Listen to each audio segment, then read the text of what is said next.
Bismillahirrahmanirrahim. Assalamualaikum warahmatullahi wabarakatuh. Alhamdulillahirabbil alamin wa bihi nasta'in wa ala umuri dunya waddin.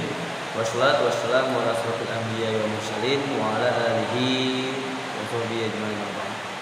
Rabbi shrah li sadri wa yassir li amri wahlul 'uqdatam min lisani yafqahu qawli.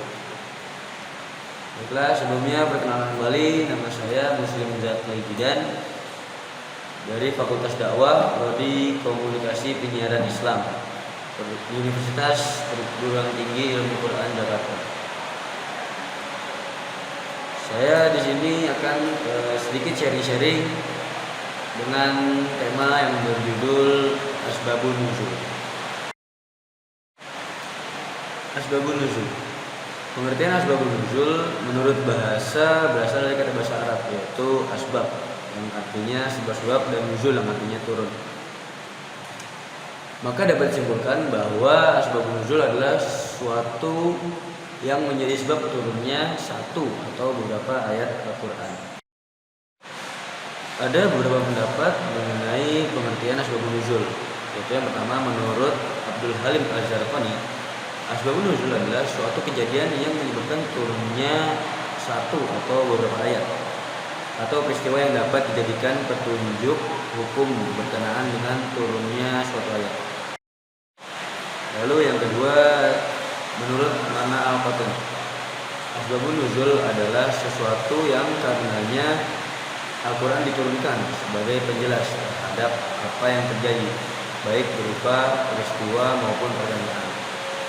Dan yang terakhir, yang ketiga, menurut Subhi Soleh, asbabun nuzul adalah sesuatu yang menjadi sebab turunnya suatu atau beberapa ayat atau suatu pertanyaan yang menjadi sebab turunnya ayat sebagai jawaban atau sebagai penjelas terhadap peristiwa yang terjadi. Jenis-jenis asbabun nuzul.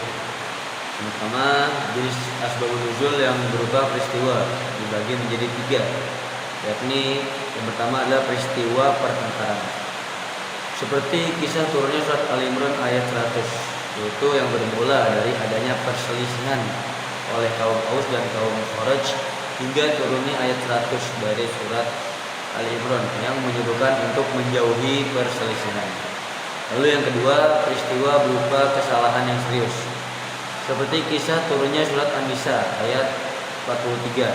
Saat itu ada seorang imam sholat yang sedang dalam keadaan mabuk, sehingga salah mengucapkan surat Al-Kafirun.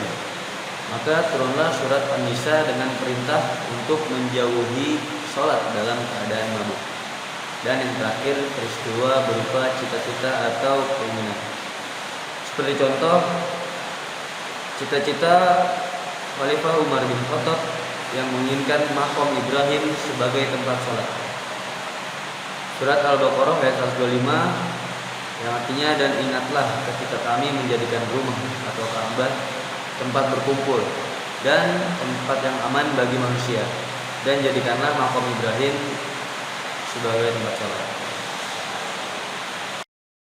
Lalu selanjutnya ada berdasarkan banyaknya jumlah ayat dan sebabnya dibagi menjadi dua, yaitu yang pertama, asbabun nuzul ta'adud al-asbab wa al-nazil wahid, adalah beberapa sebab yang hanya melatar belakangi turunnya satu ayat atau wahyu.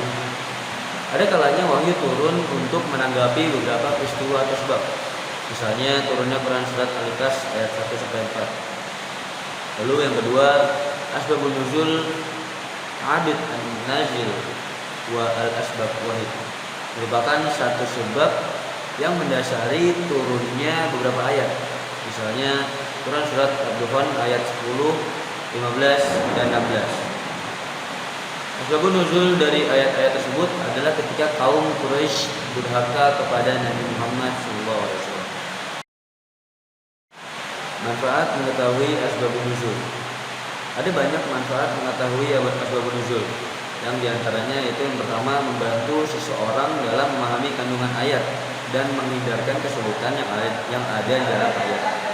Dan yang kedua, memberikan pemahaman yang tepat bahwa yang dibawa oleh ayat itu adalah khusus untuk memberi penyelesaian peristiwa atau pertanyaan yang menjadi sebab turunnya ayat tersebut. Yang ketiga, membantu memudahkan penghafalan dan pemahaman serta meletakkan ayat-ayat yang bersangkutan dalam hati orang-orang yang mendengarnya bila ayat-ayat itu dibacakan. Dan yang terakhir, yang keempat, dapat mengetahui hikmah atau ilmu Allah dengan yakin mengenai segala hal yang diisyaratkan melalui ayat-ayat yang diturunkannya. Lalu selanjutnya kita masuk ke kesimpulan. Istilah nuzul Quran atau turunnya Al-Quran tidaklah dapat kita pahami maknanya secara harfiah, yaitu menurunkan sesuatu dari tempat tinggi ke tempat yang rendah. Sebab Al-Quran tidaklah berbentuk fisik atau materi, tapi pengertian nuzul Quran yang dimaksud adalah pengertian majazi, yaitu penyampaian informasi atau wahyu kepada Nabi Muhammad SAW dari alam gaib ke alam nyata melalui perantara malaikat Jibril alaihissalam. Pernyataan para ulama di atas menyangkut hikmah penurunan Al-Quran secara bertahap mencerminkan suatu pengakuan hubungan yang nyata bahwa teks Al-Quran ternyata tidak hanya merespon kondisi penerima wahyu pertama semata, yaitu Rasulullah SAW, tetapi lebih dari itu, realitas kultural pun masuk dalam cakupan perhatiannya. Baiklah, mungkin cukup sekian sharing-sharing singkat dari saya. Semoga kita semua mendapat berkah dari Allah SWT. Amin, amin, amin ya rabbal alamin. Kurang lebihnya mohon maaf bila ada kata-kata yang salah datang dari setan, dan bila ada kata-kata yang benar datangnya dari Allah SWT. Wabillahi taufiq wal hidayah. Wassalamualaikum warahmatullahi wabarakatuh.